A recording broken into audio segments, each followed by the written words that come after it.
Hello everyone. कैसे हैं आप? कैसे चल रही है आपकी तैयारी? आज हम आपके लेकर आए हैं मनोविज्ञान का इतिहास। मनोविज्ञान का इतिहास जो कि साइकोलॉजी में है। ये साइकोलॉजी अगर आप टीचिंग एग्ज़ाम की तैयारी कर रहे तो ये क्लास आपके लिए बहुत ही इम्पोर्टेंट हो जाती है। आज हम सबसे पहले जानेंगे मनोविज्ञान का इतिहास। ठीक है, तो मनोविज्ञान शब्द क्या है? तो मनोविज्ञान शब्द यूनानी यानी ग्रीक भाषा के दो शब्दों से मिलकर बना है। तो मनोविज्ञान कितने शब्दों से मिलकर बना है? तो दो शब्द। वो शब्द कौन से हैं? तो साइकी यानी आत्मा, लोगोस यानी अध्ययन। अर्थ क्या है? आत्मा का अध्ययन, सोल ऑफ स्टडी। शुरुआत में मनोविज्ञान दर्शन शास्त्र यानी फिलोसफी का एक भाग था। इसके बाद क्या आया? आत्मा का विज्ञान। ठीक है, इसके बाद क्या आया? आत्मा का विज्ञान। आत्मा के विज्ञान को और किस नाम से जानते हैं? तो साइंस ऑफ सोल के नाम से जानते हैं। ये कब आया? तो ये आया 16वीं शताब्दी में।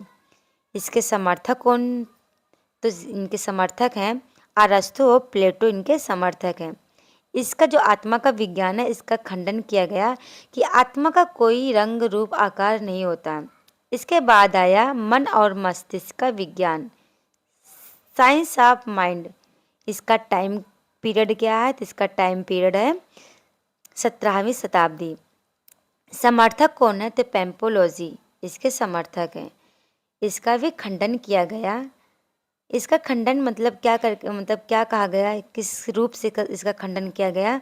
तो इसको मन व मस्तिष्क को बताया गया कि मन का कोई निश्चित आकार रंग रूप नहीं होता। इसके आगे देखिए विशेष तथ्य में क्या है। तो 1774 में पेम्पोलॉजी ने बेबी बायोग्राफी में प्रकाशित की कि पहला व्यवस्थित अध्ययन है। ठीक है, इसके आगे आया क्या? चेतना का विज्ञान। चेतना का विज्ञान क्या है? चेतना का विज्ञान है, ये आया कब? चेतना का विज्ञान आया कब? तो 19वीं शताब्दी में। इसके समर्थक कौन है? तो विलियम वुंट, विलियम जेम्स और टिचनर इसके समर्थक हैं। अध्ययन किस पे किया गया? कि चेतना और अर्धचेतन मन पर। ठीक है, अध्ययन चेतन और अर्धचेतन मन पर इसका अध्ययन किया गया। इसका खंडन किया गया। तो विलियम मैकडूगल की पुस्तक आउटलाइन ऑफ साइकोलॉजी में कहा है कि जो चेतना शब्द है एक बहुत ही बेकार शब्द यानी बुरा शब्द है।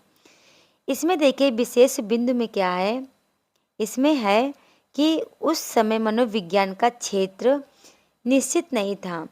जो अचेतन मन में है, जो अचेतन मन की बात कही गई है, इसमें ये कहा कि अचेतन मन में की बात नहीं की गई है, यानी जो अचेतन मन में, इसे अचेतन मन की बात नहीं की गई है। मैकडूगल ने आउटलाइन ऑफ साइकोलॉजी में चेतना की आलोचना की है। इसके आगे देखिए, इसके बाद क्या आया? इसके बाद आया मनोविज्ञान जो है वो व्यवहार का विज्ञान है। ठीक है, जो मनोविज्ञान है 20वीं शताब्दी में जो आया था उसको किस नाम से जाना जाता था? मनोविज्ञान जो है व्यवहार का विज्ञान है, साइंस ऑफ बिहेवियर के नाम से जानते हैं। इसका समय क्या था? तो समय है इसका 20वीं शताब्दी से अब तक जो समय चल रहा है, अब तक ये व्यवहारवाद पर ही निर्भर है। इसके समर्थक कौन है? तो इसके समर्थक हैं वाटसन, स्किनर, पावलोव और थॉर्नडाइक, इसके व्यवहारवाद के समर्थक हैं। इसकी सटीक परिभाषा क्या है? तो जो हमारा वुडवर्थ है, वुडवर्थ ने एक कथन कहा है कि मनोविज्ञान ने सबसे पहले अपनी आत्मा का, फिर मन का, फिर मस्तिष्क व चेतना को छोड़कर अब व्यवहार को अपनाए हुए हैं। ठीक है, ये परिभाषा पूछी जाती है। तो वुडवर्थ ने क्या कहा है कि मनोविज्ञान ने पहले अपनी आत्मा का त्याग किया, फिर मन का त्याग किया, फिर मस्तिष्क व चेतना को छोड़कर अब वह व्यवहार को अपनाए हुए है। ठीक है, इसके बाद आएगा मनोविज्ञान के संप्रदाय। अब देखेंगे मनोविज्ञान के संप्रदाय कौन कौन से हैं। सबसे पहले है संरचनावाद। ठीक है, यह मनोविज्ञान का पहला संप्रदाय था, यानी फर्स्ट स्कूल ऑफ साइकोलॉजी। इसकी शुरुआत कब हुई थी? तो 1892 में। कहाँ? तो कॉर्नेल यूनिवर्सिटी में। इसे विलियम वुंड के टिच ये जो इसे विलियम वुंड के शिष्य टिचनर ने इसकी शुरुआत की। इसकी विधि क्या है? इसकी विधि है अंतर्निरीक्षण करके चेतना का विश्लेषण करना। इसके आगे देखिए मान्यता क्या है इसकी? तो इसकी मान्यता है चेतना का स्वरूप सभी का अलग अलग होता है। जो चेतना है सभी का वो अलग अलग होता है। इसके बाद आया प्रकारवाद। क्या आया? प्रकारवाद। प्रकारवाद में इसकी मुख्य विचार क्या है? तो चेतना किस तरह कार्य करती है और आपका मन वातावरण के साथ कैसे समायोजन यानी एडजस्टमेंट करता है। इसके समर्थक कौन है? तो विलियम जेम्स और जॉन डेवी इसके समर्थक हैं। इसके बाद आया व्यवहारवाद। क्या आया? व्यवहारवाद। व्यवहारवाद में क्या है?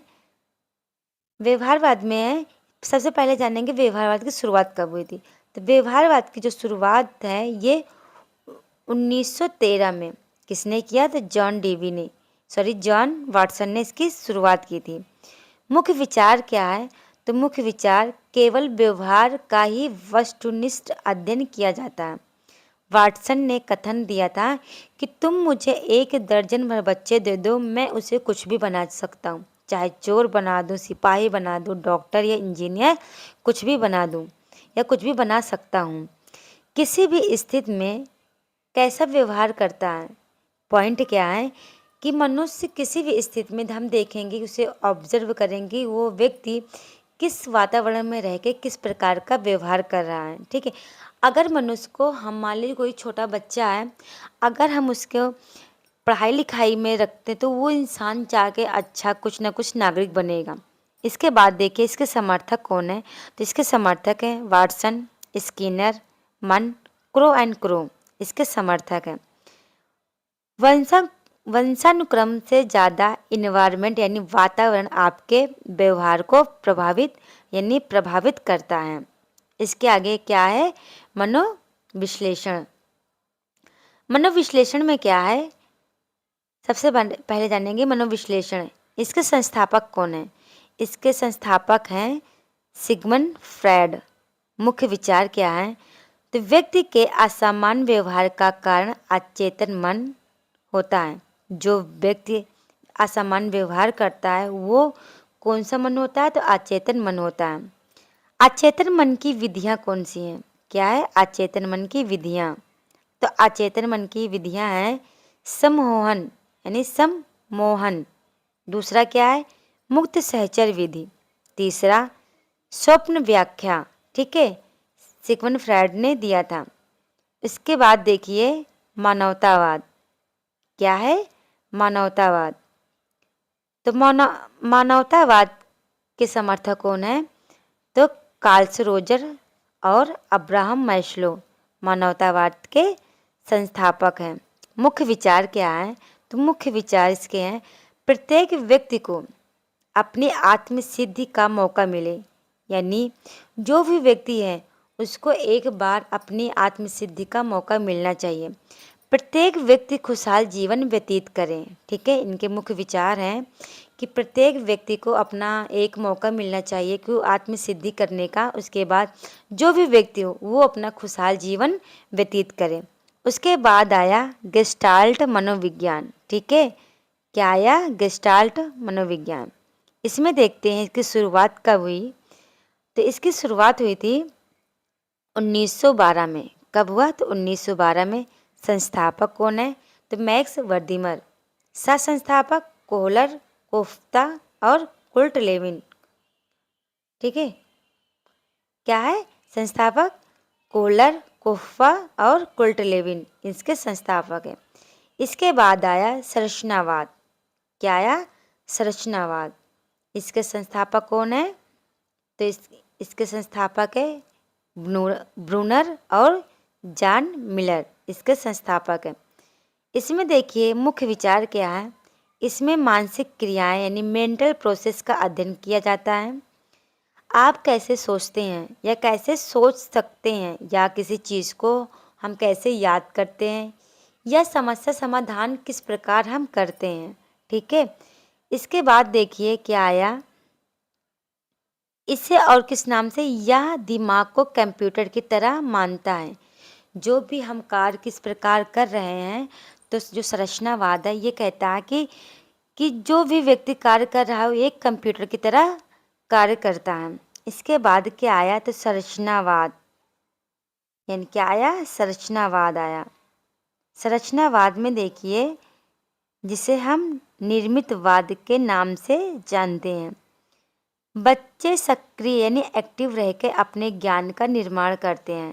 यानी बच्चे जो हैं वो सक्रिय रूप में रहकर अपने ज्ञान का निर्माण स्वयं करते हैं। ठीक है, इसके संस्थापक कौन है, तो इसके संस्थापक हैं वाइगोत्स्की, जो कि सामाजिक संरचनावादी हैं, और पियाजे इसके समर्थक हैं। ठीक है, अब आएगा मनोविज्ञान का क्षेत्र। ठीक है, इसको हम जो मनोविज्ञान के जो डोमेन्स हैं, यानी मनोविज्ञान के डोमेन्स ऑफ साइकोलॉजी, ठीक है, इसको हम कल पढ़ेंगे। आई होप आप यहाँ तक समझे होंगे। अगर आपको यहाँ तक की वीडियो समझ में आई होगी तो आप चैनल को सब्सक्राइब करें और लाइक करना